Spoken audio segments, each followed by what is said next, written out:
शिक्षक करुथिले गंजेई चोरा चालाण अभियोग रे 3 गिरफ को मध्य अछंती 2 शिक्षक। आज कलाहांडी जिल्लारू गंजेई चालाण बेले बलांगीर सैंतला थाना बरगां निकटरे माड़ी बसिला अबकारी विभाग।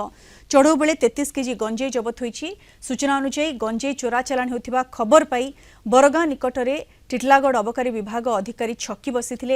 एही समय एक कार द्रुत गति रे जाउथिबा बेले ताकू अटकाइबाकू चेष्टा करिथिले अबकारी टीम। हेले खसी पळाइबाकू उद्यम बेले भारसाम्य हराई रास्ता कड़े एक बोर्ड रे धक्का होइथिला गाड़ी कार ओल्हाई 3 अभियुक्त खसी जिबाकू उद्यम करथिबा बेले अबकारी टीम अभियुक्तों को धरिथिले। गिरफ अभियुक्तों मध्य 2 शिक्षक हेले किशोर कुंभार और जीतू साहू। 2 अभियुक्तों सह अन्य अभियुक्त संजय बाग को गिरफ करी कोर्ट चालाण करा जायछि।